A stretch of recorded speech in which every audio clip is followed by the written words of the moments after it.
Hello and welcome to this week's Pastor Capture. Hello, welcome to Pastor Capture. Hello and welcome to this week's Pastor Capture. My name is Steve Stoltz-Costello. I am Pastor Tammy Palermo. I am Pastor Ivy Smith. And we have had an exciting week this past week. How do you feel the sermon went?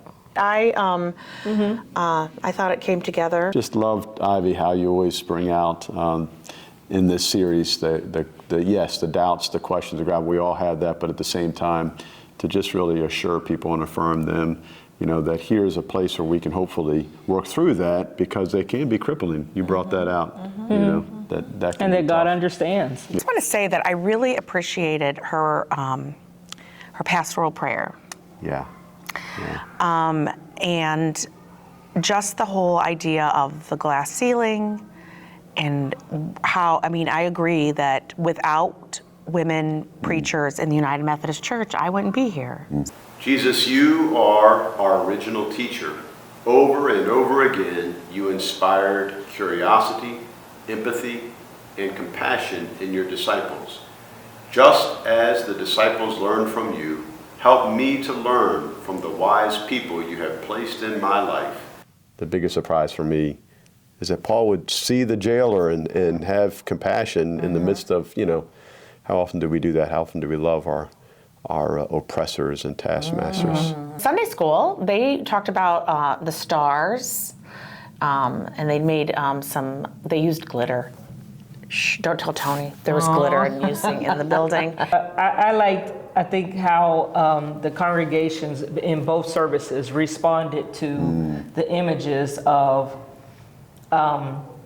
when we feel that tension of who we like and who we don't like, who's good and who's bad. But in, you know, Jesus's view is saying, you know, you have to love everybody. You have to love everybody, even though they sometimes are not lovable and situations are tense and they've done you wrong, all of that.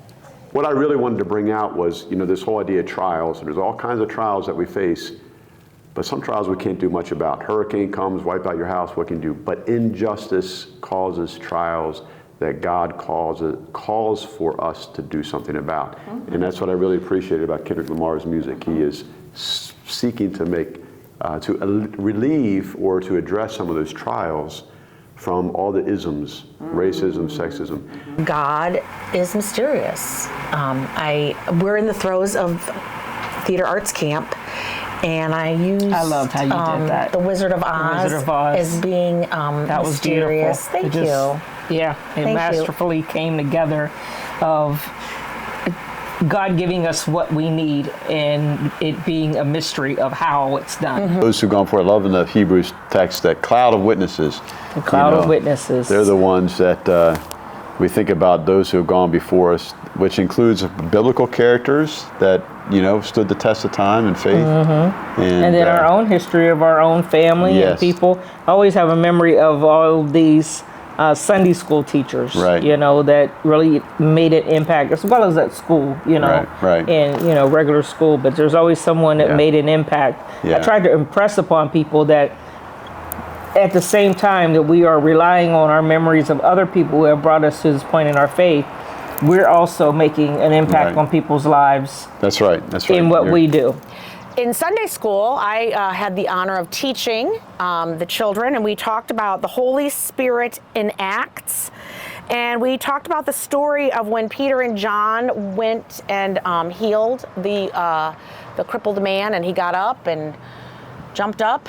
Ran away? No, he didn't run away. But started breakdancing. Yes, started breakdancing. But how our faith is what his faith is what healed him. You know, what's really struck me in these passages is the power of these women. So Hannah, who is able to stand up to the priest Eli and say, "No, I'm not drunk. I am pouring my heart out here, and this is legitimate." She legitimatizes her own suffering and pain. That's such a hard thing for us to do these days. And then our emotions come and go, but we should have some kind of steady compass for us in our lives, and just learn how to deal with, so we don't be a bombarded people of, anger always being with us, anger always being, our first response is outrage. We live, always on level 10. He has this dinner, and Jesus, the closing verse on there says, "What do you think I came for?" Because they want to know, why is Jesus eating with the sinners and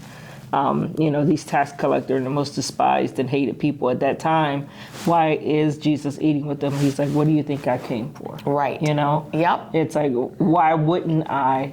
All of the tax collectors are going to be, all of these despicable people are going to be in one place. Of course. He's like, I want to be there, Yeah. Boy, that makes me think where Jesus might be if he came back to earth right now. Oh, But we thank you for taking the time and sitting with us and just listen to us gab. And As always, we love it if you join us in service in person. You can come at 9 or 11 for modern or traditional, and Sunday school happens. thank you for taking the time to watch this week's Pastor Capture.